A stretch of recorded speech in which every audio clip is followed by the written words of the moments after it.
Hoy vamos a meternos de lleno en un tema complejo. Vamos a analizar un texto religioso que se propone desmentir lo que considera mitos comunes sobre la homosexualidad. Ojo, nuestro trabajo aquí es simplemente desglosar sus argumentos de manera neutral, para que se entienda bien cuál es su postura y sobre todo en qué se basa para defenderla. Bien, este es el plan. Primero, la idea principal. Luego, vamos a ver qué dice sobre el origen biológico, las consecuencias, las interpretaciones de la Biblia y, finalmente, su visión sobre la posibilidad de cambio. Y cerramos con una perspectiva general del texto. ¡Vamos a ello! Y bueno, arrancamos. Lo primero es lo primero. ¿Cuál es el punto de partida de este texto? ¿Qué idea es la que sostiene todo lo que vamos a ver?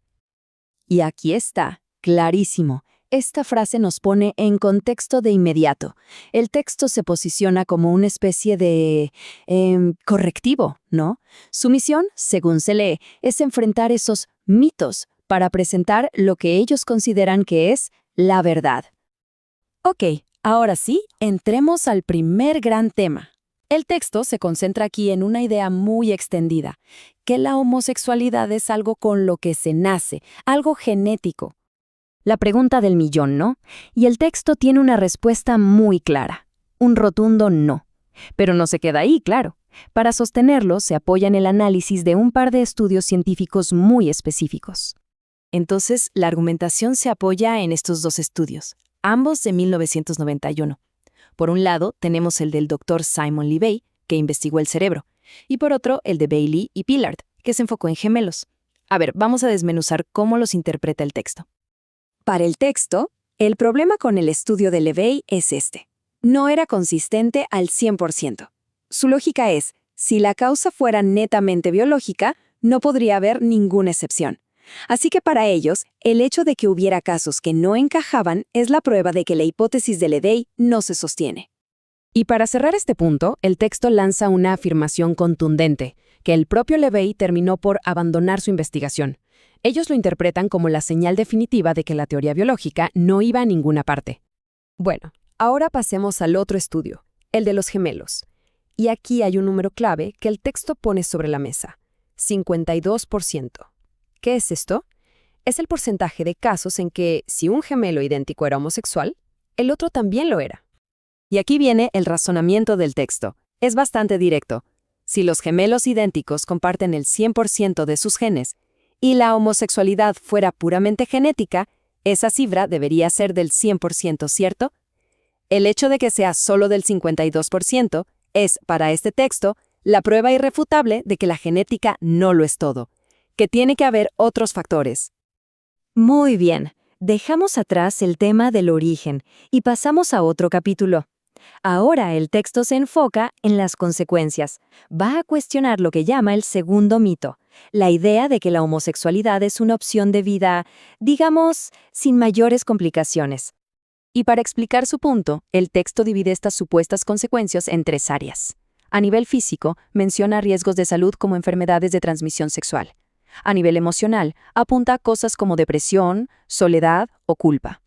Y en el plano espiritual, lo describe como un alejamiento de Dios que resulta en una vida, según ellos, vacía o sin sentido. Y para darle más peso al argumento de los riesgos físicos, el texto cita una cifra muy específica, un 30%. Dice que se estima que este es el porcentaje de hombres jóvenes homosexuales que contraerán o morirán por SIDA antes de cumplir los 30. Un dato importante, el texto no dice de dónde sale esta cifra ni de qué año es. Bueno, ahora nos metemos de lleno en la Biblia. En esta parte, el texto intenta desmontar lo que considera interpretaciones erróneas sobre la homosexualidad en las Escrituras, y para eso se va a centrar en dos puntos clave, la historia de Sodoma y los escritos del apóstol Pablo. Todo el argumento sobre Sodoma gira en torno a esta palabra hebrea, yada. El texto pone mucho énfasis en que esta palabra, que se traduce como conocer, en este contexto específico, no significa saludar o saber quiénes son, sino que tiene una connotación sexual muy clara. Y la forma en que lo argumentan es como una secuencia. Miren, paso 1. Los hombres de Sodoma le piden a Lot que les entregue a sus visitantes para conocerlos, usando la palabra yada. Paso 2. Lot, para protegerlos, ofrece a cambio a sus hijas vírgenes, diciendo que ellas no han conocido varón, usando la misma palabra yada.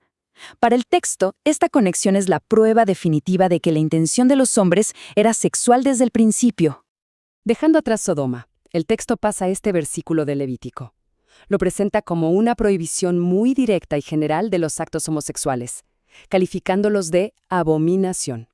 Y aquí es donde el texto conecta el Antiguo Testamento con el Nuevo. La clave es esta palabra griega, arsenokoites, que usa el apóstol Pablo. El texto argumenta que esta palabra no es casual, sino que es una traducción literal de la prohibición que vimos en Levítico. La conclusión: que la condena no es algo del pasado, sino que se mantiene vigente y se aplica a toda conducta homosexual. Luego, para ampliar su punto, el texto cita este pasaje de Romanos. ¿Por qué es importante para ellos? Porque refuta la idea de que la Biblia solo condenaba ciertas prácticas específicas, como la prostitución en los templos. Al hablar tanto de mujeres como de hombres que abandonan las relaciones naturales, el texto concluye que la prohibición es universal, para todas las relaciones homosexuales. Y con esto llegamos al último gran argumento del texto, que es quizás el más crucial para su mensaje. Aquí se enfrenta a la idea de que la homosexualidad es algo fijo, algo que no se puede cambiar. Y para probar que el cambio es posible, el texto se aferra a este versículo. La palabra clave aquí es erais, en tiempo pasado. Para ellos es la prueba bíblica irrefutable de que la gente que tenía estas prácticas, ya no las tenía, que habían cambiado. Entonces, todo converge en esta conclusión teológica. El cambio no es solo una posibilidad remota, sino que es una prueba del poder de Dios. Este se vuelve el mensaje de esperanza que ofrece el texto, la piedra angular de su perspectiva. Bueno, para ir cerrando, hagamos un repaso rápido de la perspectiva general del texto. Hemos visto cómo argumenta en contra de un origen genético, cómo describe las consecuencias y cómo interpreta ciertos pasajes clave de la Biblia. Al final, analizar un texto como este nos deja con varias preguntas en el aire, ¿no? Al plantear que la orientación sexual no es una identidad fija, sino una conducta que se puede modificar mediante la fe, nos obliga a pensar en esa relación tan compleja entre lo que creemos, lo que somos y la idea misma del cambio.